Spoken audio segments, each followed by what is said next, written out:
ఇక రాజీవ్ యువ వికాసం పథకంపై తీవ్ర విమర్శలు. ఏడాదిన్నరైనా అమలు కాని సబ్సిడీ రుణాలు.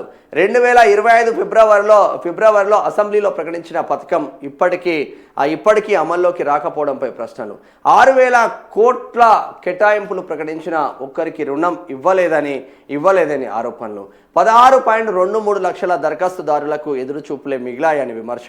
లబ్ధిదారుల ఎంపిక, మార్గదర్శకాల అమలులో జాప్యం. అయిపోయాయి.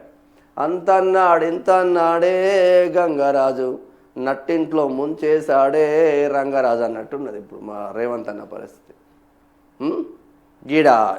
సరూర్ నగర్కి ప్రియాంక గాంధీ వచ్చింది. సరూర్ నగర్కి ప్రియాంక గాంధీ వచ్చి, యువకులారా మీకోసమే మేము పనిచేస్తాం, రాజీవ్ యువ వికాసం పేరుతో మీకు బ్రహ్మాండంగా బద్దలయ్యే విధంగా నేను హెల్ప్ చేస్తా, 1,00,000 నుంచి 5 లక్షల వరకు మీకు ఆర్థిక సాయం అందిస్తాం, మీరు బర్రెలను కొనుక్కుంటారా, గొర్రెలను కొనుక్కుంటారా, కిరాణా షాపు పెట్టుకుంటారా, కారు కొనుక్కుంటారా, మీ ఇష్టం, మేము మాత్రం బ్రహ్మాండం బద్దలయ్యే విధంగా హెల్ప్ చేస్తా అన్నారు. ఆ రాజీవ్ యువ వికాసం గంగాల కలిసింది, ప్రియాంక గాంధీ పోయి అటువైంది. మా రేవంత్ అన్న సడి సప్పుడు లేదు, కాంగ్రెస్ వాడు ఒక్కడు సప్పుడు చేస్తలేడు. దీనిపైన బీజేపీ వాళ్ళు పోరాటం చేస్తారంటే దీనిపైన బీజేపీ వాళ్ళు పోరాటం చేయరు, నా బీఆర్ఎస్ వాళ్ళు పోరాటం చేయరు. ఎటువైంది నా రాజీవ్ యువ వికాసం అని చెప్పేసి ఎందుకో పెద్ద ప్రోగ్రాం తీయలేకపోతున్నారా ప్రతిపక్షాలు? పన్నారా ఇంట్లల్లో అందరూ? కాంగ్రెస్ ప్రభుత్వం ప్రతిష్టాత్మకంగా ప్రకటించిన రాజీవ్ యువ వికాసం పథకం అమలుపై తీవ్ర విమర్శలు వెల్లువెత్తుతున్నాయి. యువతకు సబ్సిడీ రుణాలు అందజేస్తామని 2025 ఫిబ్రవరిలో అసెంబ్లీ వేదికగా ప్రభుత్వం ఘనంగా ప్రకటించినప్పటికీ ఇప్పటి వరకు పథకం అమలులో స్పష్టమైన పురోగతి కనిపించలేదని ఆరోపణలు వినిపిస్తున్నాయి. అసెంబ్లీ హామీ నుంచి ఆలస్యానికి మారిన పథకం. ప్రతి నియోజకవర్గంలో ఏటా 5,000 మంది యువతకు రుణాలు మంజూరు చేస్తామని, ఈ పథకానికి 6,000 కోట్ల బడ్జెట్ ప్రతి ఏడాది. ప్రతి నియోజకవర్గంలో ఏడాది కంట చూడ ముచ్చట దేంతో నవ్వాలో అర్థం కావట్లేదు. కాంగ్రెస్ వాళ్ళు చెప్పింది ప్రతి నియోజకవర్గంలో 5,000 మంది యువతకి రుణాలు మంజూరు చేస్తారంట రాజీవ్ యువ వికాసం కింద. దాదాపు 1,00,000 నుంచి 5 లక్షలు ప్రతి ఏడాది 5,000 మందికి. ఒక్క నియోజకవర్గానికి, అయ్యో ఒక్కటే నియోజకవర్గానికి. బాబా ఏం మోసాలు రా నాయన మీ. ఈ పథకానికి 6,000 కోట్ల బడ్జెట్ కేటాయిస్తామని ప్రభుత్వం అప్పట్లో ప్రకటించింది. 2025 జూన్ 2 నుంచి రుణాల పంపిణీ ప్రారంభిస్తామని కూడా ప్రకటించిన ఆ గడువు దాటినప్పటికీ ఒక్క లబ్ధిదారికి రుణం అందలేదని విమర్శలు. సేమ్ కార్పొరేషన్ రుణాల అనేది కూడా లక్షలాది దరఖాస్తులకు నిరాశ. మస్తు మంది నిరుద్యోగులు పెట్టుకున్నారు. రాష్ట్ర వ్యాప్తంగా సుమారు 16.23 లక్షల మంది నిరుద్యోగ యువత ఈ పథకానికి దరఖాస్తు చేసుకున్నప్పటికీ ఇప్పటి వరకు ఆ అర్హుల జాబితా కూడా విడుదల కాలేదని సమాచారం. దరఖాస్తుల పరిశీలన, ఎంపిక ప్రక్రియలో తీవ్ర జాప్యం జరుగుతుందని ఆరోపణలు వినిపిస్తున్నాయి. ఇక రుణ నిర్మాణం, సబ్సిడీ విరాళాలు.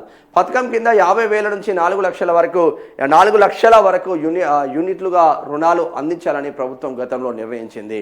ఇందులో 10% నుంచి 100% వరకు సబ్సిడీ ఇవ్వనున్నట్లు ప్రకటించింది. అయితే అమలు స్థాయిలో ఈ ప్రక్రియ ఎక్కడ ముందుకు సాగలేదని తెలుస్తుంది.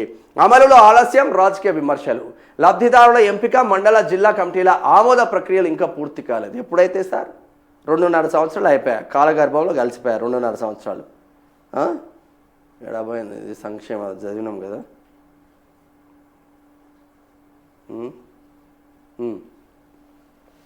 సమాచారం. దీంతో ఈ పథకం కేవలం ప్రకటనలకే పరిమితం అయిందని ప్రతిపక్షాలు ఆరోపిస్తున్నాయి.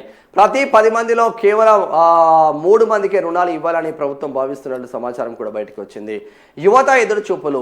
ఉద్యోగ అవకాశాల కోసం ఎదురుచూస్తున్న లక్షలాది యువతకు ఈ పథకం ఆశగా మారినప్పటికీ అమలు ఆలస్యం కారణంగా తీవ్ర నిరాశ నెలకొన్నదని అభిప్రాయాలు వ్యక్తమవుతున్నాయి. ప్రభుత్వం తక్షణమే స్పష్టమైన మార్గదర్శకాలు జారీ చేసి రుణాల పంపిణీ ప్రారంభించాలని డిమాండ్లు పెరుగుతున్నాయి. మరి నిజంగానే 3 lakhs అమౌంట్ ఏం లేదు, మన్ను లేదు, మశానం లేదు దీంట్లో. నిజంగా ఈ డబ్బులు కనుక రాజీవ్ యువ వికాసం, రాజీవ్ పేరిట, మళ్ళా పేరు కూడా గమ్మత్తుంటుంది. రాజీవ్ గాంధీ ఇవే వేరే పేర్లు రావు మనకి. మళ్ళా మన అమరవీరుల పేరులో ఆ? మన శ్రీకాంతాచారి పేరు ఇటువంటి పొరపాటున కూడా పెట్టుకోరు వీళ్ళు.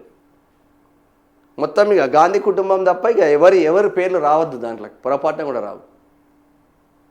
ప్రణబ్ ముఖర్జీ గొప్పగా పనిచేస్తుండే కాంగ్రెస్ కోసం, అనేక మంది బిడ్డలు పనిచేసినా కూడా ఎవరి పేర్లు పెట్టరు వీళ్ళు.